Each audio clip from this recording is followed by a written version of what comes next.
Good evening and welcome. And I would like to call to order our Lucan Biddulph Council meeting for Tuesday, November 16th. Is there any disclosure of pecuniary interest? Being none. Yesterday was Wear Purple Day in support of the Shine a Light on Women Abuse campaign. The Women's Caucus of Middlesex County has heard many stories this past year from women across Middlesex who have shared their stories of lost jobs and income, childcare struggles, and how the managing of households has become an even bigger burden during the pandemic, as extra responsibilities were added, including, but of course not limited to, homeschooling, and in some cases, having to care for elderly relatives due to their risk factors related to COVID-19. For women in abusive situations, their natural supports and places that they might have accessed resources or respite were closed. This, coupled with partners working from home and having additional stress, created dangerous situations. The number of high-risk women seeking shelter increased through the pandemic as home situations became more and more abusive. The ability to seek out support was compromised, with partners being at home and having more control of comings and goings, as well as controlling virtual access. Women are incredible creatures. It has been well documented and studied that in the midst of crisis, women can cope quite well, balancing and managing many demands, better with healthy supports, but we cope. As the crisis subsides, the influences of the increased stressors begin to surface, and we see the fallout on mental health and the need for ongoing support to navigate the many emotions and impacts of abuse. In Middlesex, women can be and are supported by the Women's Rural Resource Centre in Strathroy. At WRRC during the pandemic, they have seen a 50% increase for the women's counseling program. In the children's counseling program, their demands for service have increased by 45%. WRRC offers transition support as well, and they are seeing demands on housing, legal, and one-on-one supports with community clients increasing upwards of 50%.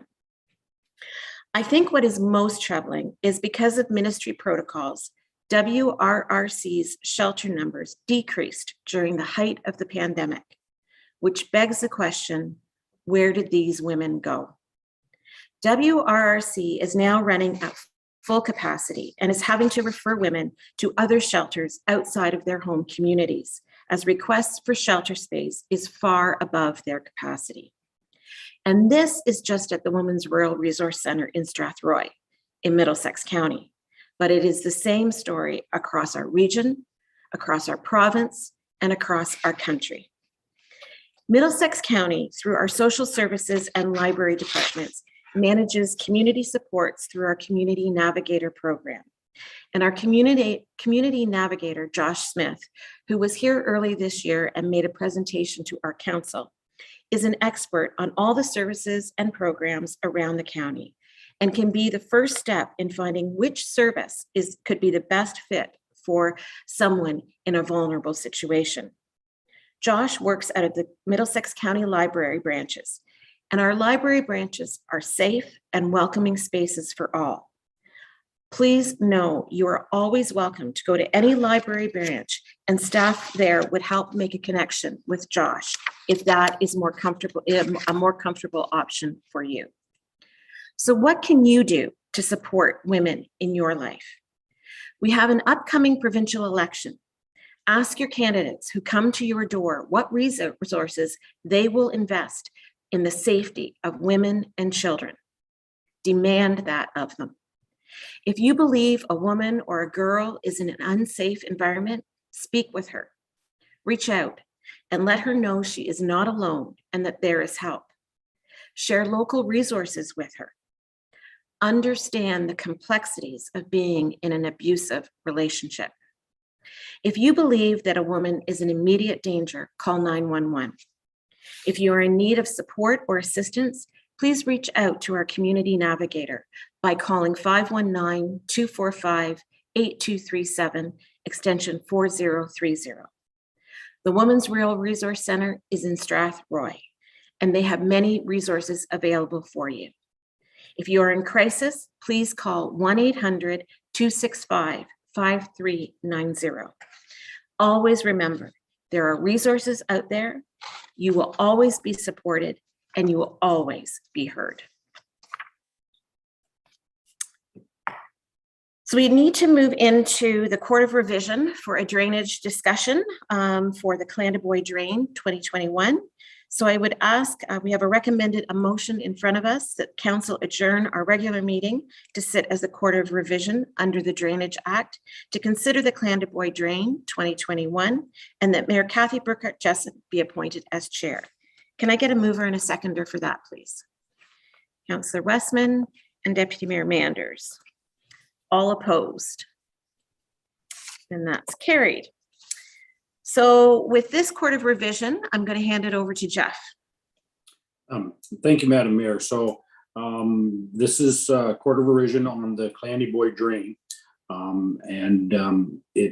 We have not been contacted for any appeals on this drain. And so that there has been no indication of any issues with the assessments that the Spreets have put forward. Okay, great.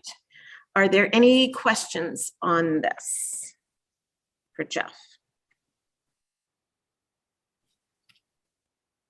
Okay, then we do have a recommended motion in front of us for the decision, and that would be that the Court of Revision, having met on behalf of the Clandeboye Drain 2021, does hereby adopt the drainage assessment schedule dated August 31st, 2021, as submitted by Spreets Associates. Can I get a mover and a seconder for that, please? Councillor Hodgins and Councillor Regan. All opposed? And that's carried. And then I just need a mover and a seconder to close our Court of Revision at 6:38. Councillor Westman and Councillor Hodgins. All opposed? And that's carried. Okay. We do have a delegation today, and I'm pleased to welcome Kim Earls, who's the Executive Director of SCOR. I'm going to get it wrong, so I'm going to let you say what it is, but the Economic Development Group that looks after our region. Kim, it's great to have you. I usually see you at the county, so welcome to Lucan Biddulph, and I will turn it over to you. Thank you so much, Mayor and Council, for having me here. And yes, I'm the Executive Director of South Central Ontario Region Economic Development Corporation, or SCOR, which is much, much easier to say and fit in a business card sized introduction. Thank you so much for having me here tonight. And I'm just pleased to have the opportunity to update you on some of the activities that we have been undertaking over the past year and a bit. Just a quick reminder, SCOR is a 5-county partnership. We're owned by the counties of Brant, Elgin, Middlesex, Norfolk, and Oxford. And we have 3 strategic priorities that we have been focusing on, and that is infrastructure supporting economic development, human capital supporting economic development, and sector development. And that focus is on agriculture and food. With that, next slide, please. And so I'll jump right into our infrastructure portfolio. The last while, we've spent a great deal of time on the transportation component for infrastructure, and a lot of this related to not only transportation of people, which is definitely important, but also understanding that wider transportation piece that feeds our supply chains and all of those things that we've been hearing so much about since the onset of the pandemic. From the top, I guess, we have been working with the Ministry of Transportation at the provincial level over the past decade or so. And over the past 2 years, we were very pleased that Minister Mulroney announced the development of a master transportation plan for Southwestern Ontario. And we were even more pleased when she appointed a former chair of SCOR and current board member, Stephen Molnar, who's the mayor of the town of Tillsonburg, to sit on the Southwest Ontario Mayor's Task Force. And that gives us a direct line in shaping transportation across Southwestern Ontario. Here in Middlesex, I know you're very fortunate to have a lot of county council members and councillors and mayors at the municipal level that are also heavily involved in that. But I think that's certainly something that we were pleased and proud of. The other transportation piece that has taken a fair bit of time and attention over the past while is community transportation, and specifically inter-community transportation. And so we developed the Southwest Community Transit Network, and I'll talk a little bit more about that in the next slide, but just as a quick update, it allows each individual community that currently has a community transportation system to maintain that, but also to be part of a wider network. And that wider network allows us to learn from each other, learn from each other's experience and expertise, create efficiencies in community transportation. There's some cost savings opportunities there with shared RFPs. And again, it allows us that larger regional voice when connecting with the other larger urban centers in our area. And so one of the other pieces, we've just applied to the Rural Solutions Transit Fund to do an inventory of our current assets and to really look at where there are gaps so that we can identify the most used and utilized routes and identify where there are gaps and maybe help to connect those communities that don't operate a community transit system or that have limited resources. And I would be really remiss if I did not mention the exceptional efforts of the mayor and other members of Middlesex County Council in promoting and highlighting this very important rural asset that we have in community transportation. And I'm sure all of you got to share along on some of their travels within different communities over the past year, which has really, I think, given us some great input into users into the system, but also help to really promote and bring some awareness that those services are offered throughout our region. And then one of the other transportation pieces that we worked on is short line rail, and that is a little more obviously sort of supply chain related. And we've started out with the Cayuga Short Line Rail Division, which runs to the south of the region, and there are sort of 800 plus jobs across the region that are tied to businesses that are along or use businesses that are right along that short line rail. They may be part of that wider supply chain across the region. And it's of particular importance to, I would say, manufacturing businesses across the region and agriculture, pardon me. So for instance, the IGCP plant in Elmer that has the ethanol, that's certainly a stop for many corn producers across the region. We continue to support and advocate for the need for expanded broadband, although we have taken more of a supporting role in that piece as of late. And that's really been led by the Western Ontario Wardens Caucus through the SWIFT program, but we continue to support and advocate for that. And then finally, through energy, the expansion of the natural gas program. And this was something that we really had been sort of undertaking for probably, I want to say 5+ years now. And we have the opportunity to go and speak on behalf of the expansion of that program just before the pandemic at the standing committee for general government in Toronto. And so we're also very proud of that. We feel that supports not only rural residents and gives them opportunities for natural gas as an option for heating, but also, again, kind of specific to that agricultural operations piece. So next slide, please. And just a little bit more about our community, Southwest Community Transit. So very recently, this last year, we undertook through a investment of the Rural Economic Development Fund, so RED funding, if you're familiar with that, a mapping portion of our Southwest Community Transit. And if you look at the image on the left, that gives you a fair notion of all of the partners involved in Southwest Community Transit. And you can start to see we've laid out some very high level routing where all of the intercommunity pieces connect and blend together.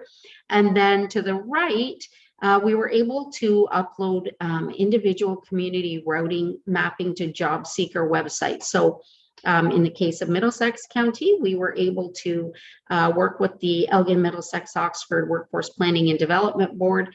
And you can see from this image, and I apologize, it's kind of zoomed in, it's a little tricky to see, or at least it is for me to see. The round spots are the number of jobs if you were to zoom in from the job seeker website. And then you can see that there are balloons that demonstrate where there are bus stops along there. And then you can see the overlay of the actual routes. So again, that was quite a complex undertaking, and we're very proud of that and hope to expand that to other job seeker sites as well.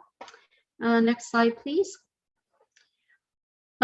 So human capital, we had, again, kind of, across the region over the past 4 years, we've noted that there's definitely some labor shortages, particularly in certain sectors. And with the onset of the pandemic, it really became clear that the agricultural sector in particular was facing some real issues. And we had the opportunity to work with federal and provincial elected officials to inform them as to what was happening within our region in terms of getting seasonal agricultural workforce in place and how it was affecting our general agricultural and food production operations. And so one of the things that we identified very quickly was that we really needed to focus on creating opportunities to increase capacity for domestic workforce for agriculture. And so we had the opportunity to develop and work with Fanshawe College on the development of the Agribusiness Management Program, and that's offered in London and Simcoe campuses. And then most recently with Conestoga College, who developed the Agricultural Equipment Operator Program. And that is a 16-week program. It is offered out of the Brant campus currently, although it is now it was a pilot program, and it was also funded in part by the Canadian Agricultural Partnership Funding Program. And that is now undergoing the process to become a full-time program. And one of the fantastic things about that program is there was interest in student applications from across the region. And all students upon graduation had a job within agriculture right away. So it really, there was a waiting list. They were really vetted quite strongly through the first pilot program phase, and it really demonstrated that need. So that was really exciting to us about that becoming a permanent program. And addition to that, we were able to partner with the Ontario Federation of Agriculture and some commodity organizations to create a video series called Focus on Food, and that was part of their Feeding Your Future initiative, which again is designed to create capacity within the agricultural workforce here at home domestically. So next slide, please. And then finally, in the sector development, again, we partnered with our great friends at Ontario Federation of Agriculture and did a promotional product, which is branded under Always in Season. And SCOR created a flip book, which is the center image on the page there. And you can see some representations of all of the great local food and producers that we have across the region.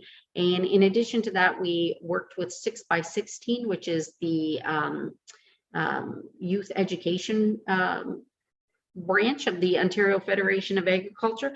And we did a call for artists, and we created a downloadable coloring book by submissions from artists across the region on what was represented to, or what they thought best represented agriculture across the SCOR region.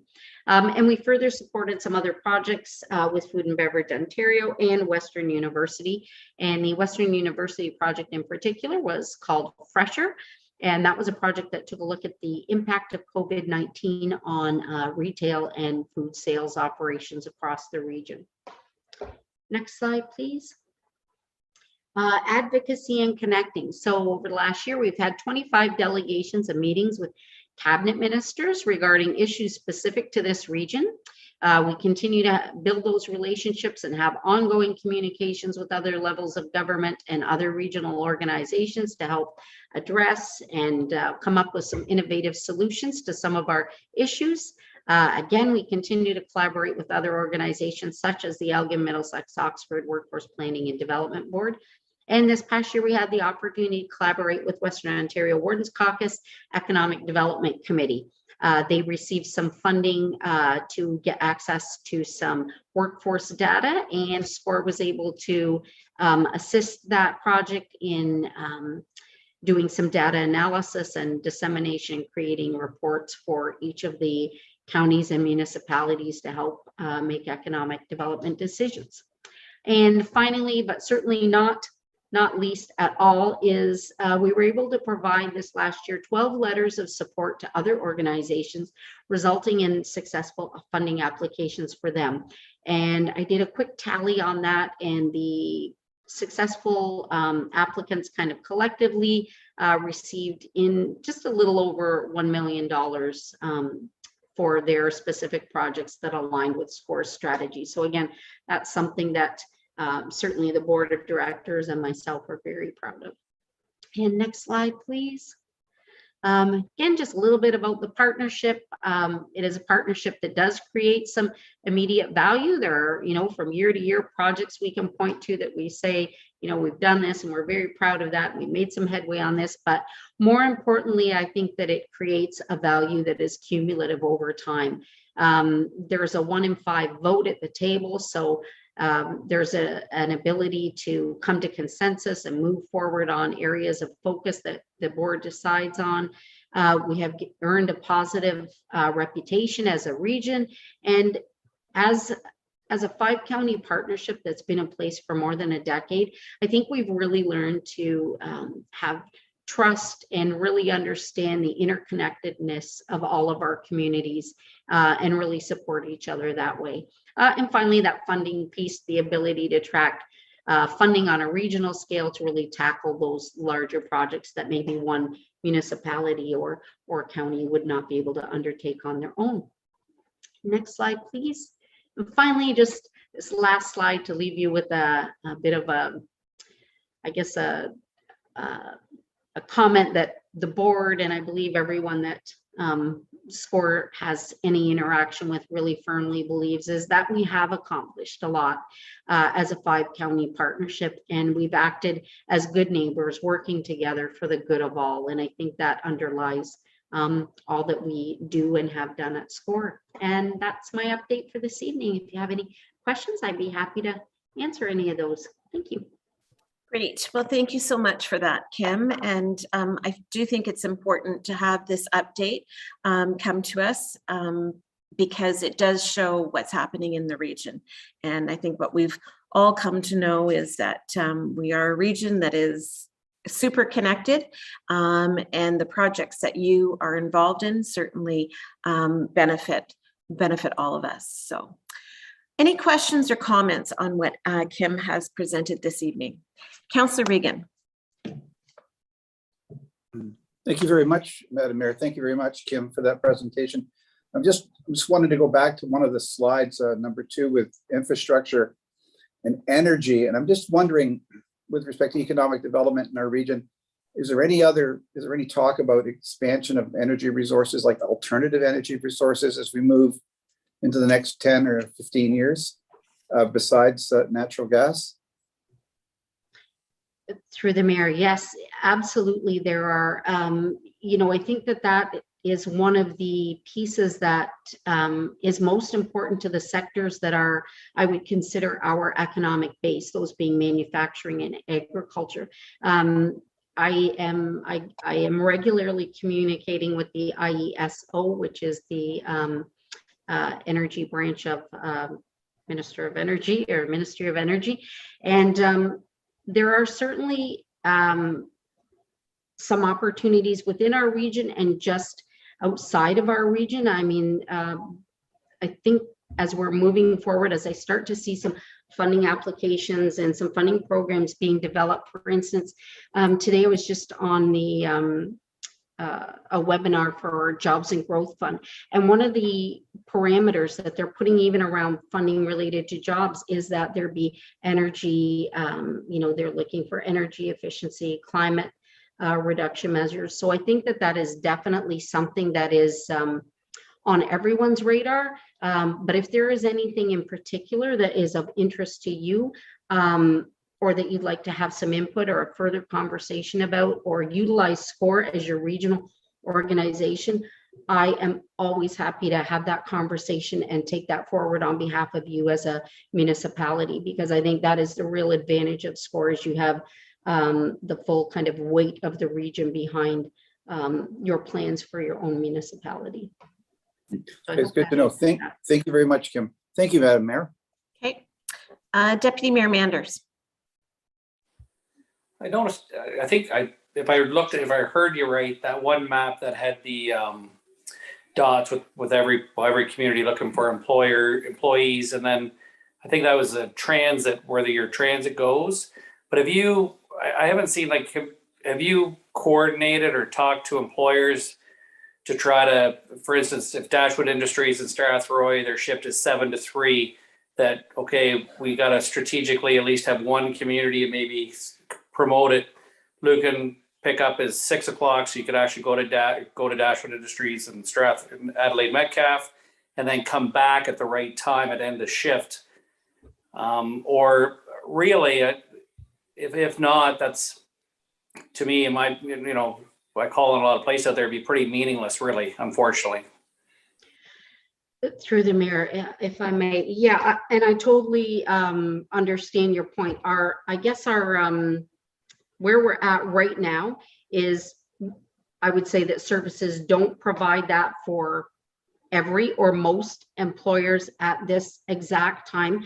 Again, because we have limited resources and we're in that sort of beginning phases of looking at how our routing connects, but that is part of our hope, to gain that information and be able to understand where those employers are, where the employees may be most coming from. Just like you said, if you're leaving, Lucan at 6:30 a.m., that you get there on time, and to really kind of take that deep dive into coordinating that, because that is definitely the next phase to make it, meaningful for employers.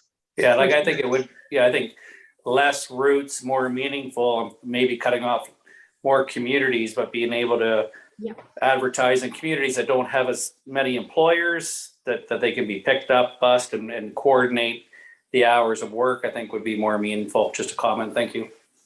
Absolutely. I might just pop in on this one, because I know, and Kim obviously knows more about these transit systems than I do, but I think the next phase, because of course we have to remember, like Kim said, like, this is just a pilot project, these community transportation program or plans that the province has given us money for. But I think the next kind of phase to this is that on-demand service. And I know for the county route, they're trying to figure out, how does that work? What does that look like? When you say on demand, is it an actual bus, or is it more like an Uber? So those discussions, Deputy Mayor Manders, are happening, but it is evolving. It has to evolve. Any other questions or comments? Okay, well, thank you so much, Kim, for joining us. It was great seeing you. And if I don't see you before Christmas, have a great holiday. Thank you. You all as well. Okay. Thanks, Kim. If I could just get a mover and a seconder to accept the SCOR partner update for information, please. Councillor Regan, Councillor Hodgins, all opposed, and that's carried. Moving on to the minutes, we've got two sets of minutes tonight, one from our regular council meeting of November 2nd, and then the minutes from our special meeting that we held on November 5th. And I would ask for a mover and a seconder to accept those as circulated if there isn't any updates or corrections needed. Councillor Westman and Deputy Mayor Manders, all opposed? And that's carried. Business arising, there has been one item added, and that had to do with the animal control services. And hopefully there'll be an update brought before us in December. Was there anything else that council wanted added to business arising? Okay, and we'll move on to the correspondence list. At this point, staff has pulled one item for discussion, and I will turn it over to Ron.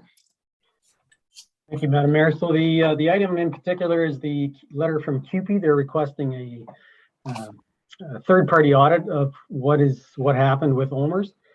Council may recall or may not recall. The OMERS performance last year was quite shocking, actually. We lost 2.7%, and certainly that was not lost on CUPE. They represent a lot of OMERS members.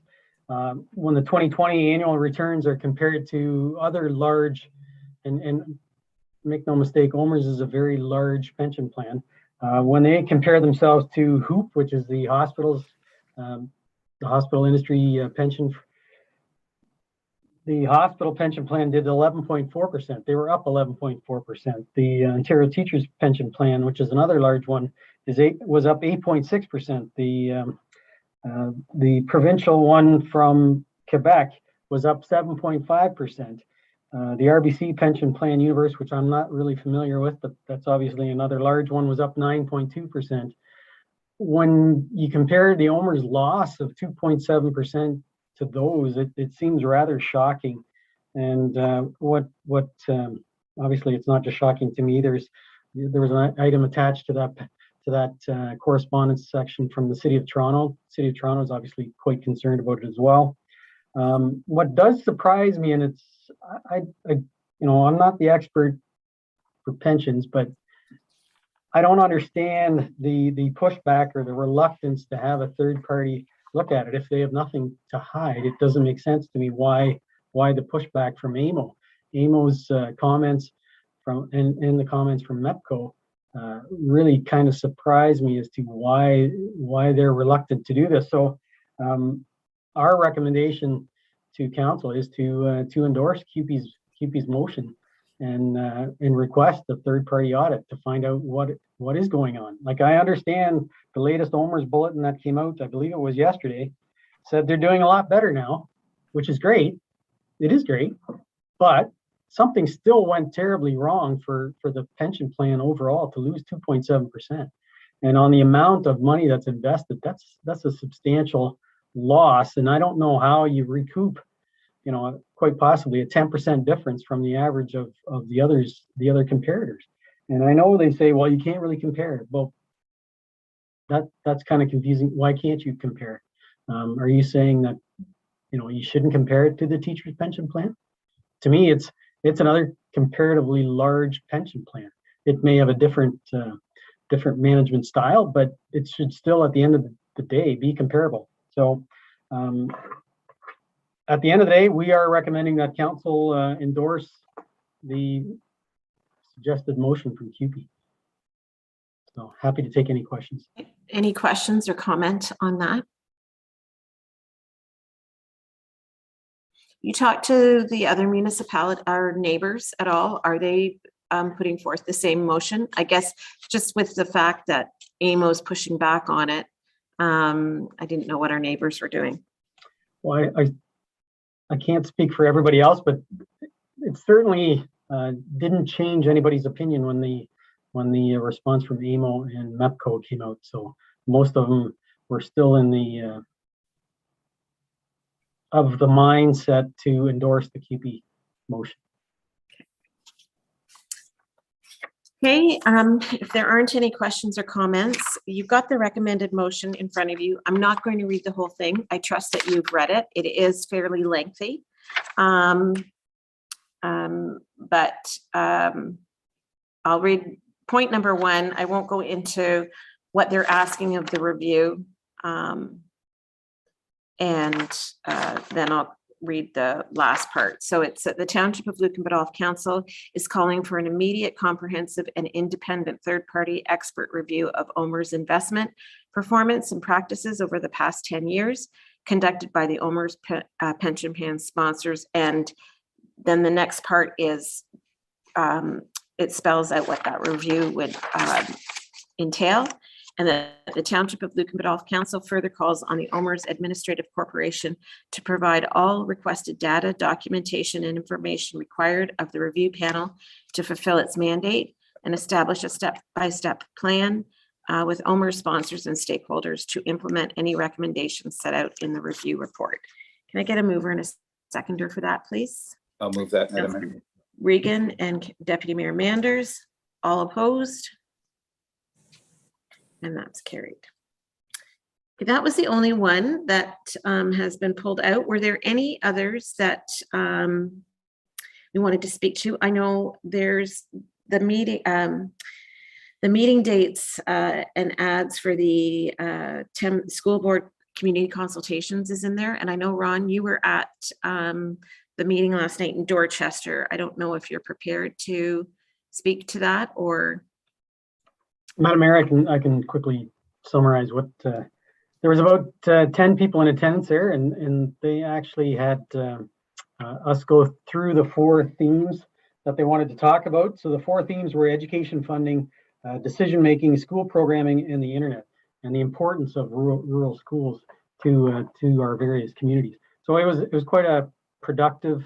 I think they were looking for what is most important to rural communities and what do we want to see as far as programming in the schools. The one item I did bring up was that the before and after school programs are very important to some smaller communities, us being one.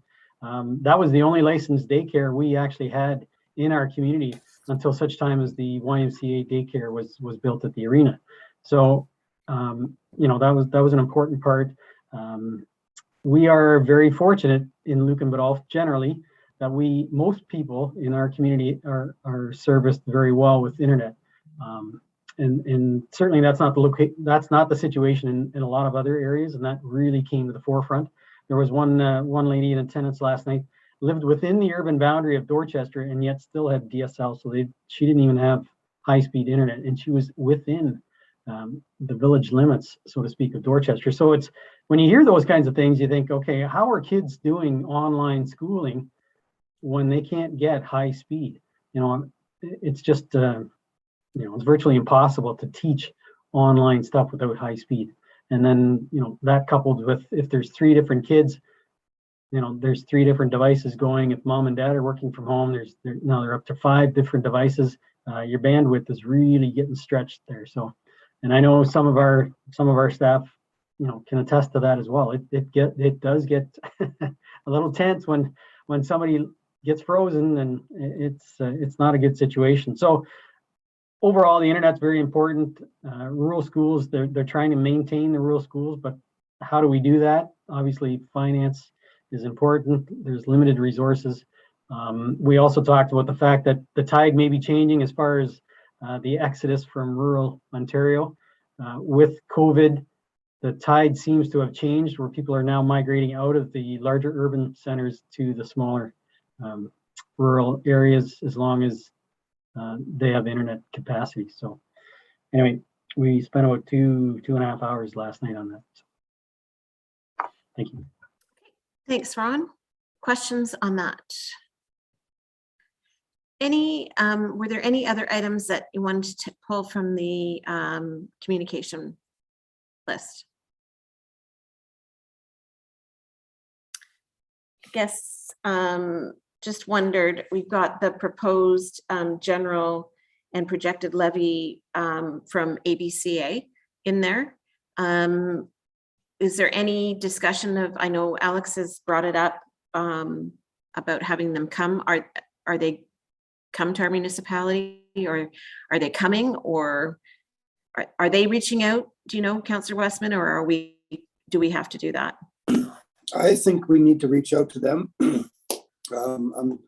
The correspondence that I was led to understand would be coming out would invite municipalities to connect with the authority to arrange for someone to attend a Zoom meeting and walk everybody through the budget and through the levies and what have you. So that was my understanding. That it is in Brian's letter that he'd be pleased to attend a council Yes. meeting. So maybe we can Yes. follow up with him and have him Yes. come. Okay. If there aren't any other items to speak to, then, well, I guess maybe I'll just talk about the MPAC one, just because it makes me mad that they're putting off any sort of assessment. I know that that's a call from the provincial government, but it is disappointing that assessments won't be updated and that they're still using 2016 figures. I think we've all found a way to do our work, and it is discouraging that municipalities will be put in a difficult position without updated assessments. I'll just leave it at that, I guess. Can I get a mover and a seconder to receive items 9.1 through 9.2, which are the correspondence items, for information, please? Councillor Regan, Councillor Hodgins, all opposed, and that's carried. Committee reports, Blue Water. We meet Thursday. Okay, CEDC. Thank you, Madam Mayor. The committee met on October 27th. The minutes will be in the next meeting package, but just a quick summary. They talked about the community improvement plan and came up with 2 projects that they would like to focus on for 2020, 2 grant programs. That's beautification accessibility. And we have a motion in our meeting minutes for that will be announced at the next meeting. The other point is we also discussed potential grants coming up in 22 and what sort of things we could apply for.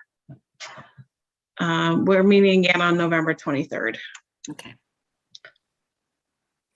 Okay, thank you for that.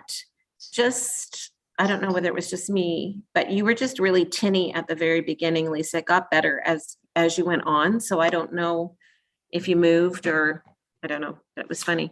It was echoey. Any questions on that?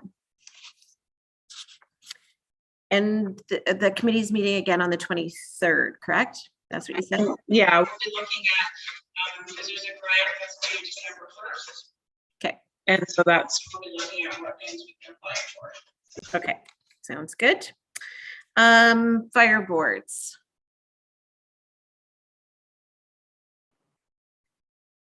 Ron? Through you, Madam Mayor, we did have a Lucan Biddulph Fire Board meeting last week. I will be finishing the minutes and having them included in the next package.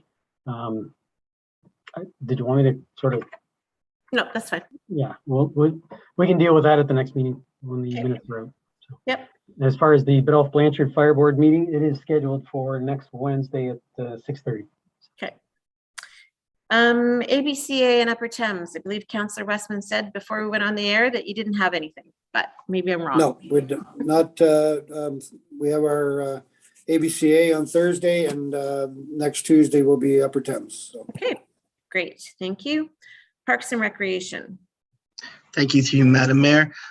Currently, there's nothing in the plans for a meeting upcoming, but I think we're going to try and do one mid-December, if not mid-December, early January. Okay, great. I realize that I skipped over Lake Huron. We have an upcoming meeting in December, and the steering committee that Jeff and I sit on, we were supposed to have a meeting tomorrow, but then that's been postponed. So moving on to staff reports, Ron. Thank you, Madam Mayor. The report I have in the council package is with regards to the Ombudsman's report. February of this year, the Ombudsman's office contacted the township office regarding some complaints they had received. We went through that process. The report came out, the official report came out October 15th. It was virtually identical to the one that council had seen in the in-camera session. So I won't, the report is pretty self-explanatory. We'll keep it fairly straightforward. The recommendation is in there. I think, I will say that the Ombudsman's office was happy with the response they got and the cooperation they received from the municipality. And we'll leave it at that, unless there's any questions. Any questions or comments? Seeing none, then you do have a recommendation in front of you, and I would ask for a mover and a seconder for that, please. Councillor Regan, Deputy Mayor Manders, all opposed? And that's carried. Anything else, Ron? Nope, that's it. Tina. Thank you. Through you, Madam Mayor, there's just a report before you guys regarding some policy updates. Last year, you guys recall that we did update a number of policies to do with HR, and a new policy structure was put in place. The 5 policies before you have been brought forward from the old system and are incorporated into our new structure. Some have received some minor updates. They've all been reviewed with department managers and suggestions made. I have outlined the changes that have been made in the report, so I won't go through each one with you. But that will kind of wrap up the administration section of the previous policy manual, and then we will continue to chip away at other sections of the manual. Okay, great. Thank you for that, Tina. Any questions or comments on that? Do appreciate the background work on all of this. It can be a little bit tedious from time to time going through all the policies, but we do appreciate the updated work that you've done on that. So the recommended motion in front of you is that we approve the following policies, and the list is there, and that the earlier policies be repealed. Again, I won't read the whole thing because it's quite lengthy, but I would ask for a mover and a seconder on that, please. Deputy Mayor Manders and Councillor Hodgins, all opposed? That's carried. Do you have anything else, Tina? I don't, thank you. Okay. No building finance, Catherine. Just want to remind you of this special meeting we have this Thursday night to discuss the capital budget for 2022. Okay, thank you very much. I think 2021 is going to go down as record of the most special council meetings we've had. It seems we've had a lot of them. So anyway, Mayor, yes. sorry. I Yep. just had my hand up there when Catherine finished talking there. Oh, okay. Yep. Just wondering, Catherine, will you have, or unless the rest of council doesn't want it, just for my benefit alone, just there was input, I believe, on a survey from the community on different things they would maybe like for us to consider. Could you just resend that out, at least to myself? If anyone else doesn't want it, that's fine. It just kind of jogged my memory. So Yeah, I can. if you could. I'll resend the survey results to council. I just thought there was some interesting stuff in there for at least for myself. I'd like to make sure I got that fresh in front of me. It should be in my emails, but I'd sooner it just to review. Thank you. Anything else? Any other questions for Catherine? Okay. No planning, public works, Jeff. Good evening, Madam Mayor. So I have one report tonight. It's on minimum maintenance standards. I think we've talked about this before, and I know that the township has been following the minimum maintenance standards, but this report is to set the service levels for the minimum maintenance standard, or for our service levels based on the minimum maintenance standards of Ontario. through a bylaw.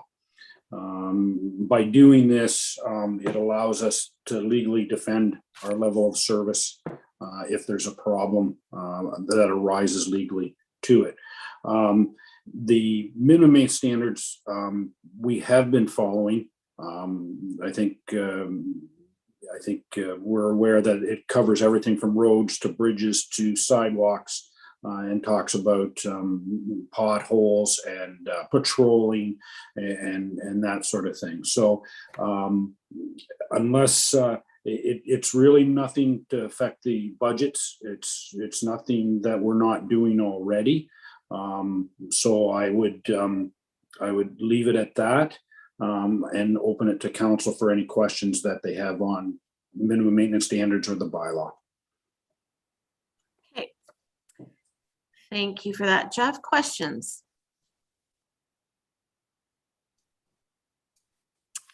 Deputy Mayor Manders. There is no changes to what we're currently doing, I don't believe anyways. No, Correct? that's through the mayor, that's correct. We have been doing this.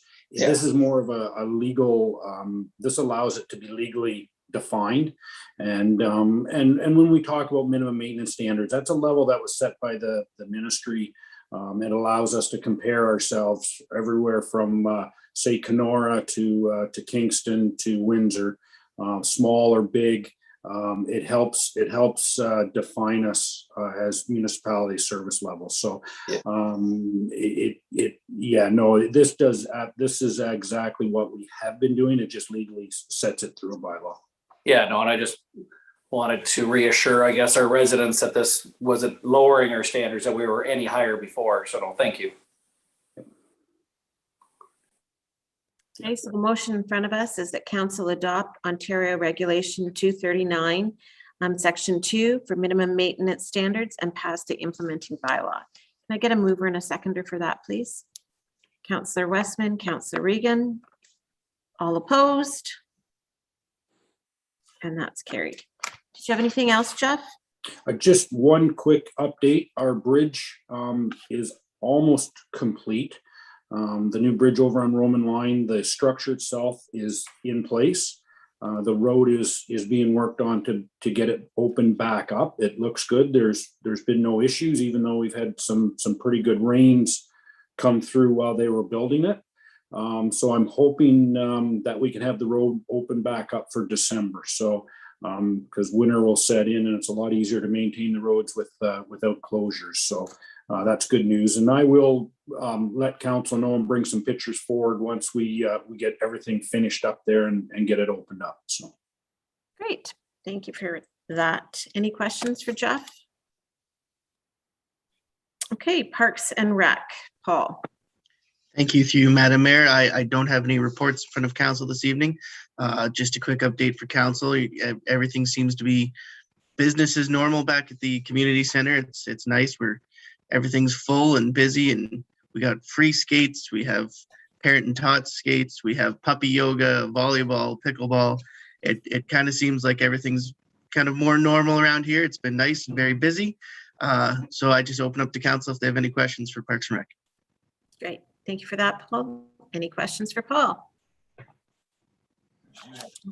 Okay, economic development, Lisa. No formal report, just wanted to kind of remind everyone about the lighting of the lights on December 3rd at Market Street Park at 6 p.m. And then, of course, we have a Santa Claus food drive the next day. Okay, thank you.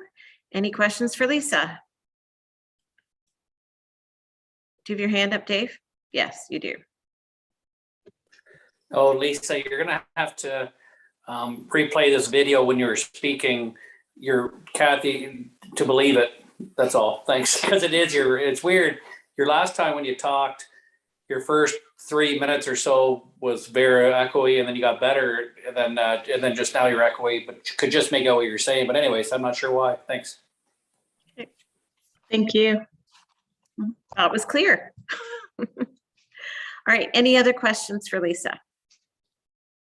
Okay, moving on to councillors' comments. Actually, I forgot to ask Jeff, how long are the green bins in for? The green bins, they were to start moving them out this week, late this week. But with the leaves, now they're finally down now, but the leaves hung on for a while. And to be honest, we're just catching up with the volume that has come in. So we still have some on the ground. So the bins will be there again for this weekend, but next week we'll start making sure that they get cleaned up and get out of there. So. Okay, yep. Thank you. Councillor Regan. Thank you, Madam Mayor. Just Ron, you might want to correct me if I'm wrong, but at the fire board, I think we were talking about the fact that the bins are open and that people are taking all of their leaves and such and putting it there. And we're avoiding all of these nasty leaf fires in backyards and smoke and people who may be allergic to it and causing it discomfort. So I'm kind of sure perhaps leaving it open longer and letting people gather all these leaves, taking away, not burning in the backyard. I think that's doing sort of more of a service for residents than perhaps taking those bins out anytime soon. I don't know how long we can leave them there, but it was mentioned at fire board meeting, and I thought the chief made an interesting point about that. Just a comment. Thank you, Madam Mayor. Thank you. Okay, final call. Any more councillor comments? Okay, then we'll move on to our motions or any note. There's no changes to budget. Any notices of motion? Then we'll move on to our motions and accounts. And the first one in front of us is that the council of the Township of Lucan Biddulph received the attached accounts as paid for information as follows. October 2021, $987,683.56. A mover and a seconder for that, please. Councillor Westman, Councillor Regan. All opposed? And that's carried. Got in front of us bylaw 60-2021, and that's to provide for drainage works in the Township of Lucan Biddulph for the Clyman Drain 2021. And then if no one cares to speak to bylaw 60-2021 on its third reading, that it be considered to have been read a third time and passed. A mover and a seconder for that, please. Councillor Hodgins, Deputy Mayor Manders. All opposed? And that's carried. We've got bylaw 75-2021 to adopt minimum maintenance standards for municipal highways, and bylaw 76-2021 to adopt and confirm all actions and proceedings of the Council of the Township of Lucan Biddulph, the council meeting held on November 16th, 2021. The recommended motion is that if no one cares to speak to these bylaws, 75-2021 and 76-2021 on their first, second, and third reading, that they be considered to have been read a first time and passed, read a second time and passed, read a third time and passed. Can I get a mover and a seconder for that, please? Deputy Mayor Manders, Councillor Regan. All opposed? That's carried.